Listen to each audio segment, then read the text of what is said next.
Okay, everyone, this is the last part of this presentation. You're looking at what we call the traveling medicine show. So here I have quite a number of dried herbs in containers such as these, and then I have other preparations throughout, and that's what I'd like to share with you here. Now, before we take a look at this variety of presentations, let me begin by saying this. Essentially, all of these preparations are going to enter the body in one of three ways. Firstly, we look at the digestive system. And this, of course, means we're eating the herbs. We're ingesting the herbs and getting them into our body in that way. So the first system that we're working with is the digestive system. The second system is the integumentary system, which is the skin. And we'll be looking at various remedies here that we use as salves or ointments that are taken into the skin in that way. The third system is the respiratory system. And in that regard, we're looking at remedies that we essentially inhale. And these would be oils and the like. So these are the three systems that we're utilizing: the digestive, the integumentary, and the respiratory system to incorporate these herbs into our bodies. Okay. That's part one. Part two now is to look at various remedies. And I think the first that I'll discuss with you in looking at these herbs here would be an infusion. I-N-F-U-S-I-O-N. Infusion. And here I have some peppermint. And each one of these containing dried herbs has a picture of the herb on the top to tell me what I'm looking at. And we use the soft parts of plants to make infusions, usually leaves or flowers, the soft parts. And what we do is we make a steeped tea. So an infusion is a matter of boiling water, and then once the water comes to a boil, we take it off, and we simply put the dried herb in and cover. The normal mixture is 1 teaspoon per cup. 1 teaspoon of dried herb per 1 cup of water. And you steep, let it sit 5-10 minutes, and then your infusion is ready. And with the peppermint leaves that I have here, that would make a lovely peppermint tea that would be used to take before you go to sleep at night, calming the central nervous system, relaxing. Or it would be something you might take after dinner to help actually speed up the digestive process to make it work more efficiently. So that's an infusion, soft parts of plants. Next, and this is a picture of the dock. This is the broad dock, another common herb in our fields. And here I have roots. And when we use the hard parts of plants, like roots and nuts and bark, we often make a decoction.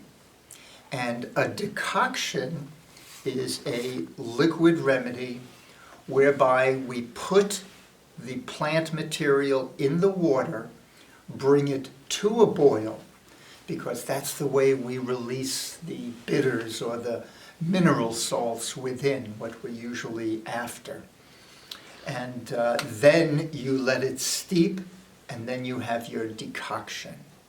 So most importantly, the decoction requires active boiling to release the constituents within. And the dock is renowned for blood and liver function. And so this would be an herb we would use if we were cleansing the blood, if you were making a nice spring tonic to get yourself ready for the nice warm weather ahead. So whenever there's blood or liver imbalances, that's when we use the dock plant. And using a decoction is one way that one is utilized. Okay, so we have an infusion, we have a decoction. How about if we simply take the herbs, let me see what I have here. Yep, this is willow bark, and here are the leaves on the top. And I have bark inside the container, but I also have some of that bark encapsulated. You see, if you chew on this willow bark, it'll be like chewing on an aspirin, and it's very bitter. So the best way to work with the willow bark is to harvest the bark in the spring. Now, in days past, they would actually take large strips of the bark off the trunk, scrape off the outer bark, dry the inner bark, and utilize that for the preparation to extract the salicin. When we harvest willow, we simply take new growth, and we give the tree a little bit of a haircut, and with the new growth, we dry the entire twig, and we grind that up into a powder with a coffee bean grinder, and then we put it into capsules. So the encapsulated herb is another form of the various preparations. Encapsulated herbs. Okay, next I'd like to show you a tincture. Tincture is spelled Tincture. And a tincture is something like this. It is a liquid remedy whereby we normally are using alcohol as a solvent to extract the constituents within the herb.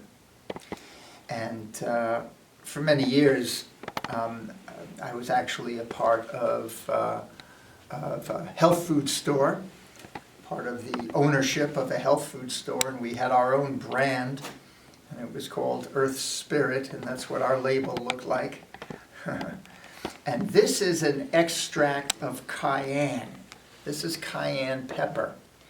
And so this is a matter of mixing the herb with alcohol. I usually use vodka or I use whiskey, and the normal mixture is about 4 ounces of the herb in 1 pint. And you simply have the dried herb. If the herb is not dried, you put in normally about twice as much to 3 times as much of the fresh herb, actually. But we always use the dried herb, so it's concentrated. And you put that in your pint, shaker up, and you let it stand. And you let it go for 1 to 2 weeks. And every day you give it a little shake, keep it out of direct sunlight, and at the end of a week or 2, you strain the plant material, and you have your extract or tincture, same thing. And cayenne in this form could be taken orally, orally, and in that regard it would be used to help balance blood pressure. And it's rather stimulating also. Externally, I use this externally as well with certain oils that I'll share with you in a moment. And it works like an herbal Bengay to heat up the area, get blood flowing, and to help cleanse out sore muscles and to soothe that particular area. So that's what a tincture is. And if you don't use alcohol, we'll sometimes use apple cider vinegar or glycerin as the solvent to extract. But the benefit here is that this is very long-lived, because not only do you have a good solvent for extracting the constituents, you have a preservative as well. So we can keep our tinctures for quite a long period of time. Whereas the dried herbs that we collect and process, we normally would keep just for 1 year. Then at the end of the year, we return them outdoors, and it's time to gather again. Okay, so I have an infusion, a decoction, I have encapsulated herbs, and a tincture. How about a salve? S-A-L-V-E, a salve. And I have quite a few. We just made this one recently to ward off insects, actually. Put this on your skin and it'll keep those little guys away from you. But a salve is prepared in this manner. Normally we have some healthy oils that we begin with, maybe safflower or sunflower or almond oil, or most often olive oil. And we gently simmer the herbs in the oil. And then after simmering for a while, and that may mean 15 to 30 minutes or so, we then strain the herb and pour into a container. We have tins usually that I use that look like this. We have all sorts of tins, and in the tin we grind up beeswax. I have some here and I have some here. We just grind up beeswax, put it in the tin, and strain the liquid material and pour it right onto the beeswax.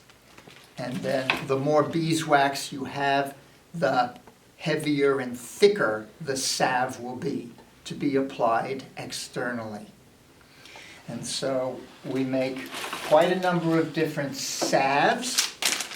And when we are making healing salves, using comfrey, and we're using golden seal, which I should have in here somewhere. This is some golden seal.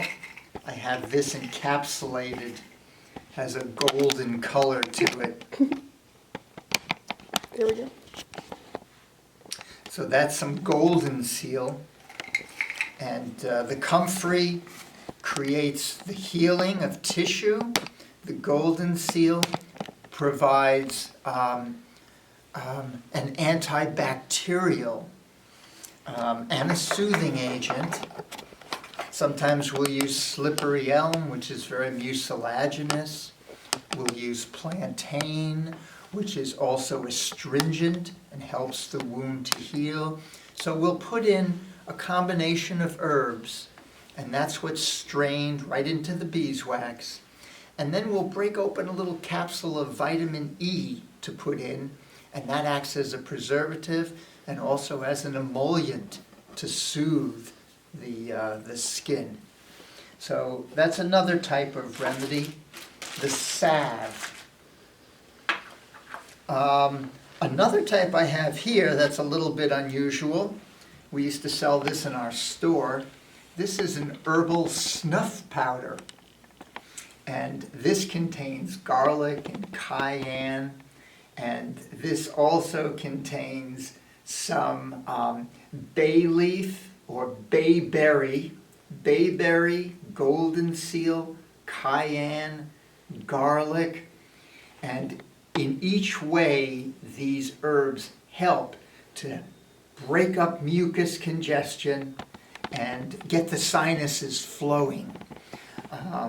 And you snort this. It's in a powder form that looks like this. And we put a little bit in your hand and you just snort this up. And if you have some severe congestion, this will really open you up quickly. So we make snuff powder and oils as well. I think I'll finish with that. Here's some peppermint oil, and I have some eucalyptus oil here also. And let me share with you first the oils. The oils are made through a distillation process. So a strong infusion is created with peppermint leaves, and then that infusion is put in a flask which is heated.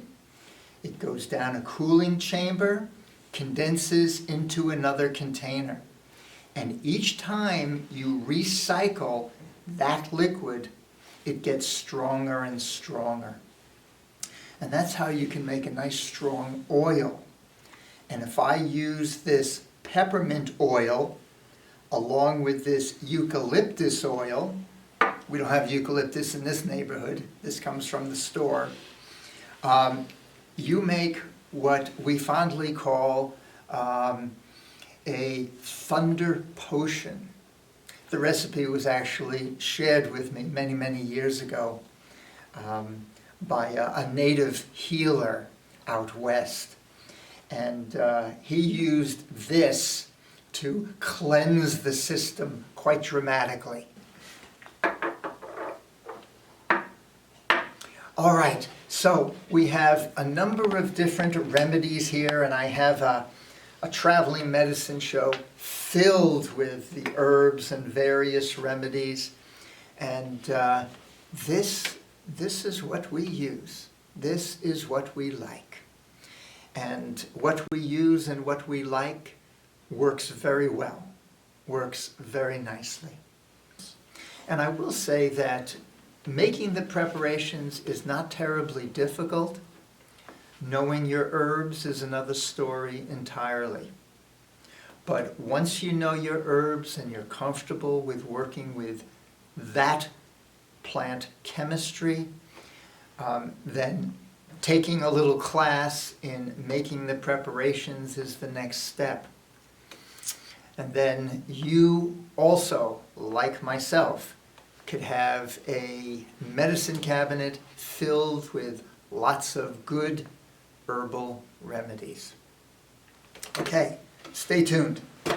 All right, everybody. Well, we've had an interesting time together this afternoon, and I think we covered some good materials together. Working through our introduction, everything from just a personal overview to working through our varied definitions, dealing with some facts and figures, a little nutritional overview, and then finishing up with a traveling medicine show. Just appreciate, this is just a very light beginning. It's a light beginning into the world of herbalism. But I did want to introduce you to this world. I did want you to be aware of these kinds of remedies as an option in your life. And I just wanted you to be in touch with the notion of holism and holistic healing. If you want some good information regarding this kind of work, I just brought in two of my favorite books. This one is called The New Age Herbalist by Richard Mabey, and this is a really nice one. I actually use this as a textbook in an ethnobotany class that I used to share here at UB. And it's really all-encompassing and provides you with wonderful foundation information relative to the whole field of herbalism. And then, for those of you that are getting comfortable with your Peterson Field Guide to Wildflowers in terms of identifying plants in the field, this is another one in the Peterson Field Guide series called Medicinal Plants and Herbs. And it takes you the next step in terms of their constituents and their uses, both historically and today. So these are just a couple of references that you might wish to turn to in the near future. So Please remember that everything we've done here today is part of an educational process. Please remember that this is not an area to take lightly or to experiment in without a sense of understanding and a good sense of responsibility. Just as the herbs can heal us and feed us, believe me when I tell you, they can hurt us as well. So we always want to be careful when we're delving into this realm. But once you do so, it's a wonderful place to be. And once you've started working with the plants on this level, and you've started to make friends in the neighborhood, green friends that is, believe me, you'll have friends your whole life. And as all good friends will do, they'll take good care of you. Thank you, and we'll see you soon.